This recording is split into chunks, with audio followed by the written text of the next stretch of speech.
ফাঁসির মঞ্চ এবং ফাঁসির দড়ি এদেশ থেকে চুরি করে নিয়ে গেছে। 7 বছরের ছোট্ট সোনামণি রামিসার খুনিকে ফাঁসি দিতে সময় লাগবে 1 মাস, অথচ সে নিমিষেই করে দিছে রামিসার জীবনটাকে সর্বনাশ। প্রিয় দর্শক, আপনারা হয়তো জেনে থাকবেন, ফেসবুক ইউটিউবে অনেকে দেখেছেন, রামিসা 7 বছর স্কুলের একটা ছোট্ট শিশু রামিসাকে প্রথমে ধর্ষণ, এরপরে তার গলা কেটে এবং তার হাতের কবজি কেটে তাকে করেছে দর্শক। সেই দর্শনকারীকে ফাঁসির আদেশ দেওয়া হয়েছে আদালত।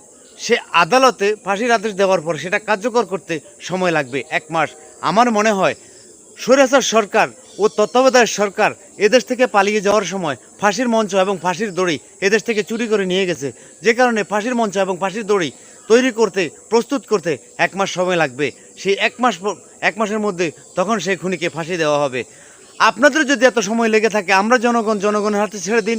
আমরা জনগণ তাকে 5 মিনিটের মধ্যে তার সমস্ত সাজা তাকে পাইয়ে দেব। কোনো ফাঁসির মঞ্চ লাগবে না, কোনো ফাঁসির দড়ি লাগবে না। খোলা আকাশের নিচে উন্মুক্ত রাস্তায় জনসম্মুখে তার বিচারের ব্যবস্থা আমরাই করব। আপনারা যদি এতটাই অপারগ, আইন যদি এতটাই অপারগ হয়ে থাকে, তাহলে আমাদের কাছে ছেড়ে দিন। আমরা রামিসার হত্যার বিচার কিভাবে করি আপনারা দেখেন। প্রিয় দর্শক, আরও একটা কথা বলে রাখি, দয়া করে যেখানে এই ধরনের অন্যায় অত্যাচার হবে সেখানেই জনগণই তার উপযুক্ত বিচার তাৎক্ষণিক করে ফেলবেন। তা না হলে আইনের কাছে গেলে দৌড়ঝাঁপ করতে করতে হয়তো সেই খুনির আর বিচার হবে না। কিছুদিন পর আপনারা হয়তো ভুলে যাবেন, আইনও হয়তো ভুলে যাবে, আইনের ফাঁকফোকর দিয়ে এরা বেরিয়ে যায়। চিন্তা করে দেখেন, গত 9 দিনে 60টি খুন হয়ে গেছে, 60টি ধর্ষণ এবং খুন হয়ে গেছে অলরেডি গত 9 দিনে। তাহলে কি বুঝলেন?